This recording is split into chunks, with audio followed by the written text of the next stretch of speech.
Roberto construiu um império, e seus três filhos, Sandré, Sara e Miguel, cresceram sob sua tutela. Mas agora, com os primeiros sinais do Alzheimer, Roberto começa a cometer erros. Temendo pelo futuro da empresa, os filhos decidem agir. Assumir o controle parece ser a única maneira de proteger o legado da família. Enquanto os três planejam a difícil decisão, o que eles não sabem é que Roberto já tinha algo em mente. O sol se punha no horizonte, tingindo o céu em tons de laranja e dourado, enquanto Roberto observava a cidade de seu escritório no último andar da imponente sede de seu império empresarial. Aos 68 anos, o magnata visionário havia construído um legado impressionante, transformando uma pequena empresa familiar em um conglomerado multinacional. Seus olhos, antes afiados como os de uma águia, agora pareciam cansados e um tanto desfocados. Roberto suspirou, passando a mão pelos cabelos grisalhos. Ele sabia que a hora estava chegando. Seus lapsos de memória, a confusão ocasional, as palavras que às vezes lhe escapavam. Tudo apontava para o início de uma batalha que ele temia mais do que qualquer desafio corporativo que já havia enfrentado: o Alzheimer. Enquanto isso, em uma elegante sala de reuniões a alguns andares abaixo, seus três filhos estavam reunidos, discutindo em voz baixa, mas com evidente preocupação. André, o mais velho, com 42 anos, era a imagem de um executivo bem-sucedido, sempre impecavelmente vestido em ternos sob medida. Ele havia herdado a cautela e a visão estratégica do pai. Não podemos mais ignorar isso, disse André, ajustando seus óculos de armação fina. Papai está perdendo o controle. Se não agirmos logo, o trabalho de uma vida inteira pode ir por água abaixo. Sara, a filha do meio, com 38 anos, assentiu gravemente. Ela era conhecida por sua eficiência e organização impecável, qualidades que a tornavam indispensável na gestão financeira da empresa. Concordo, André, mas precisamos ter cuidado. Não se trata apenas do negócio, mas da dignidade do papai. Miguel, o mais novo, com 35 anos, andava de um lado para o outro na sala, sua energia inquieta contrastando com o comportamento mais contido de seus irmãos. Apesar de ser o mais novo, Miguel era reconhecido como o gênio criativo da família, sempre trazendo ideias inovadoras para o negócio. E se a gente só falar com ele, Miguel sugeriu, parando por um momento. Talvez ele entenda se a gente explicar nossa preocupação. André balançou a cabeça. Você conhece o pai, Mike. Ele nunca vai admitir que precisa de ajuda.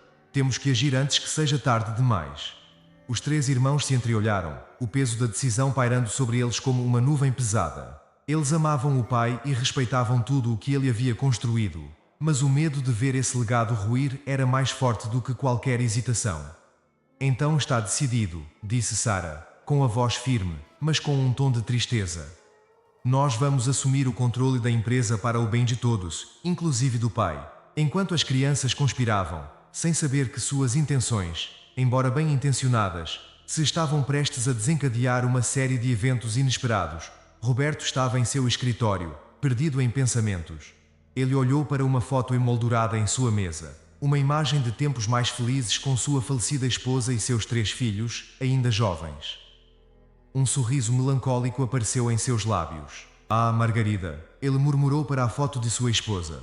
Se você estivesse aqui para ver nossos filhos agora, estão fortes, tão inteligentes, mas ainda com tanto a aprender. Roberto sabia que o tempo estava se esgotando. Os primeiros sinais da doença haviam aparecido meses atrás, e ele os combateu com toda a força de sua vontade de ferro. Mas agora, enfrentando a realidade de sua condição, ele percebeu que tinha uma última lição a ensinar aos filhos. Ele então ligou o computador e começou a trabalhar em um plano que testaria não apenas as habilidades empresariais de seus filhos, mas também seu caráter e capacidade de trabalhar juntos como uma família. Nas semanas seguintes, André, Sara e Miguel observaram com crescente preocupação as mudanças no comportamento do pai. Roberto parecia mais distraído, às vezes esquecendo os nomes de parceiros de negócios de longa data ou confundindo datas de reuniões importantes. Para as crianças, cada lapso era uma dolorosa confirmação de que sua decisão de intervir era necessária. Em uma tarde particularmente tensa, André convocou uma reunião de emergência com seus irmãos. Eles se encontraram em um pequeno e discreto café, longe dos olhares curiosos dos funcionários da empresa. Não podemos esperar mais, disse André, sua voz baixa, mais urgente. Hoje, papai quase assinou um contrato com termos completamente desfavoráveis para nós. Se eu não tivesse intervindo no último minuto, teríamos perdido milhões. Sara franziu a testa, preocupação evidente em seus olhos. É pior do que pensávamos. Mas como vamos fazer isso legalmente? Papai ainda está no controle. Miguel, que estava estranhamente quieto, finalmente falou. E acho que tenho uma ideia. Não é o ideal, mas pode funcionar. Os irmãos mais velhos se viraram para ele, curiosos e um pouco apreensivos. Miguel sempre foi o mais impulsivo dos três, mas também o mais criativo em encontrar soluções para problemas aparentemente insolúveis. E se, Miguel começou hesitantemente, convencêssemos o conselho de que o pai não está mais em condições de liderar? Com o apoio deles, poderíamos iniciar um processo de transição de poder.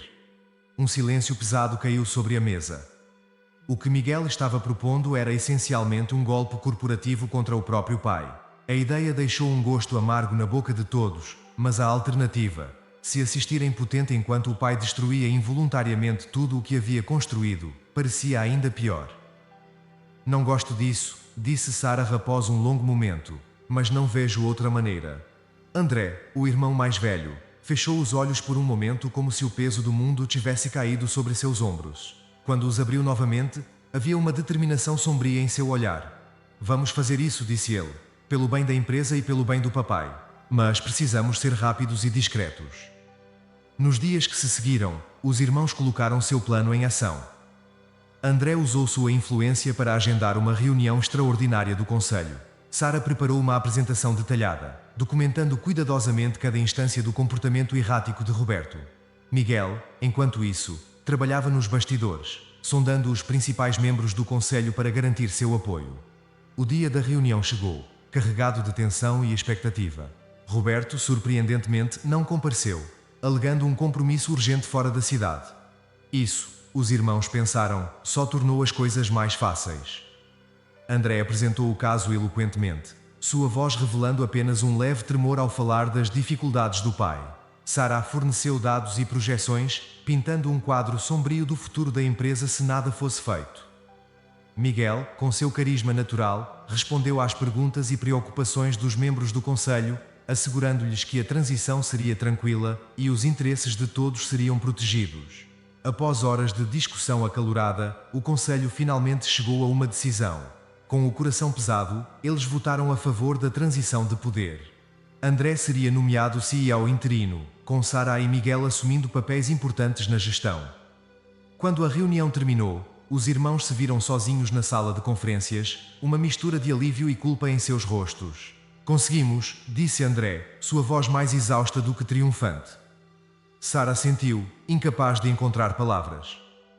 Miguel, por outro lado, parecia inquieto. É a coisa certa, disse ele, mais para si mesmo do que para os outros. Não é? Antes que alguém pudesse responder, a porta da sala se abriu. Para o choque dos três, Roberto entrou, seu rosto uma máscara inescrutável. Pai! Exclamou Sara, levantando-se abruptamente. Pensamos que você estava viajando. Roberto sorriu, um sorriso que não alcançou seus olhos. Mudança de planos, querida. Parece que cheguei bem a tempo para as grandes notícias. O silêncio que se seguiu foi ensurdecedor. Os irmãos se entreolharam, o pânico crescendo em seus olhos. Como eles poderiam explicar o que tinham feito? Pai. André começou, sua voz tremendo levemente. Nós podemos explicar. É só que... Roberto levantou a mão, silenciando-o. Não precisa de explicações, André. Na verdade, tenho algo para mostrar a todos vocês. Com isso, ele pegou um controle remoto e ligou a tela grande na parede da sala de conferências. Para surpresa de todos, o rosto de Roberto apareceu na tela, mas era um Roberto diferente. Mais jovem, mais vigoroso, seus olhos brilhando com a inteligência aguçada que sempre o caracterizou. Meus queridos filhos, começou Roberto da tela. Se vocês estão assistindo a este vídeo, significa que tomaram exatamente a decisão que eu esperava que tomassem. André, Sara e Miguel trocaram olhares confusos, incapazes de entender o que estava acontecendo. O Roberto do vídeo continuou. Alguns meses atrás, notei os primeiros sinais do Alzheimer. Foi um momento assustador, admito. Mas em vez de ceder ao medo, decidi transformá-lo em uma lição final para vocês. Ele fez uma pausa, seu olhar penetrante até mesmo através da tela. Exagerei meus sintomas. Fingi que a doença estava mais avançada do que realmente está. estudo para ver como vocês reagiriam sob pressão. Os irmãos ficaram perplexos. Uma mistura de choque, confusão e, gradualmente, compreensão se espalhando por seus rostos. Meu objetivo nunca foi apenas garantir a continuidade do negócio, continuou Roberto. Era testar sua união, para ver se vocês seriam capazes de trabalhar juntos, mesmo nas circunstâncias mais difíceis. Ele sorriu, um sorriso cheio de orgulho e amor. E você me surpreendeu, não pela decisão de assumir o controle que eu esperava, mas pela maneira como vocês trabalharam juntos para fazer isso. Sara cobriu a boca com as mãos, lágrimas começando a se formar em seus olhos. Miguel se deixou cair em uma cadeira, atordoado. André permaneceu de pé, rígido, sua mente correndo para processar tudo o que estava ouvindo. Agora, continuou Roberto, vem a parte mais importante. Cada um de vocês terá responsabilidades específicas dentro da empresa, de acordo com suas habilidades únicas. Ele começou a detalhar um elaborado plano de sucessão, atribuindo a André o papel de CEO, alavancando sua visão estratégica e liderança. Sara seria a CFO, utilizando sua habilidade com números e atenção meticulosa aos detalhes. Miguel, com sua criatividade e inovação, lideraria o departamento de pesquisa e desenvolvimento. Mas há uma condição, disse Roberto, seu tom se tornando mais sério. Vocês só assumirão o controle efetivamente se provarem que podem superar desafios juntos. Nos próximos 6 meses, vocês enfrentarão uma série de testes, alguns óbvios, outros nem tanto. Sua capacidade de trabalhar em equipe, confiar uns nos outros e colocar o bem da família e da empresa acima da ambição pessoal, será crucial. O vídeo terminou com Roberto sorrindo carinhosamente. Lembrem-se, meus filhos, o verdadeiro legado que deixo para vocês não é o negócio, mas o amor e a confiança que vocês têm um no outro. Estou orgulhoso de vocês. Agora me mostrem do que vocês são realmente capazes. A tela ficou preta, deixando os 3 irmãos em um silêncio atordoado. Lentamente, eles se viraram para o verdadeiro Roberto, que estava parado em silêncio no canto da sala, observando suas reações. Pai, André começou com a voz embargada. Nós não sabíamos. Roberto levantou a mão novamente, dessa vez gentilmente. Não precisa se desculpar, filho. Você fez exatamente o que deveria ter feito, dado que acreditava ser verdade. Ele se aproximou, os olhos brilhando com uma mistura de diversão e afeição. Confesso que foi interessante observar você nas últimas semanas. Houve momentos em que quase revelei tudo, principalmente quando vi o quanto você estava lutando com a decisão. Sara, ainda com lágrimas nos olhos, foi a primeira a se mover. Ela atravessou a sala e abraçou o pai com força. Ah, pai, você nos assustou tanto. Miguel se juntou ao abraço, rindo e chorando ao mesmo tempo. Você é um velho astuto, sabia? André, sempre o mais reservado, hesitou por um momento antes de se juntar ao abraço da família. Eu deveria saber, ele murmurou. Você está sempre um passo à frente. Roberto sorriu, envolvendo seus 3 filhos em seus braços. Talvez, ele disse suavemente. Mas você está rapidamente me alcançando. Quando eles finalmente se separaram, havia uma nova energia na sala, uma mistura de alívio, excitação e determinação. Então, disse Miguel, seu entusiasmo habitual retornando, quais são esses desafios que teremos que enfrentar? Roberto riu. Ah, isso seria dizer demais, não é? Vocês terão que descobrir por si mesmos. Mas posso dizer que o primeiro começa agora. Com um timing perfeito, o telefone na sala de conferências tocou. André atendeu, escutou por um momento, e então se virou para os outros, com os olhos arregalados. É o nosso maior cliente, ele disse. Eles estão ameaçando cancelar o contrato a menos que façamos mudanças significativas no projeto. Sara imediatamente pegou seu tablet, começando a rever os números. Precisaremos renegociar os termos. Talvez oferecer um desconto. Miguel já estava rabiscando ideias em um bloco de notas. Ou poderíamos apresentar uma nova proposta. Algo tão inovador que eles não pudessem recusar. Roberto observou orgulhosamente enquanto seus filhos rapidamente entravam no modo de resolução de problemas, cada um contribuindo com suas habilidades únicas. Ele sabia que haveria desafios pela frente, momentos de dúvida e desacordo, mas ao vê-los agora, trabalhando juntos com um propósito comum, ele tinha certeza de que haviam aprendido a lição mais importante. Enquanto seus filhos discutiam estratégias, Roberto saiu silenciosamente da sala. Seu trabalho ali estava feito. O futuro da empresa, e mais importante, o futuro de sua família estava em boas mãos. Lá fora, o sol estava se pondo mais uma vez sobre a cidade, mas para a família de Roberto, era o amanhecer de uma nova era, uma era de cooperação, confiança e amor incondicional. E no final, Roberto pensou com um sorriso: esse sempre foi o verdadeiro legado que ele queria deixar para trás. Se você gostou, por favor, dê um like e se inscreva no canal. Deixe um comentário com um número de 1 a 5 para nos dizer o quanto você gostou da história. Assista também ao vídeo que está atualmente na sua tela. Até breve!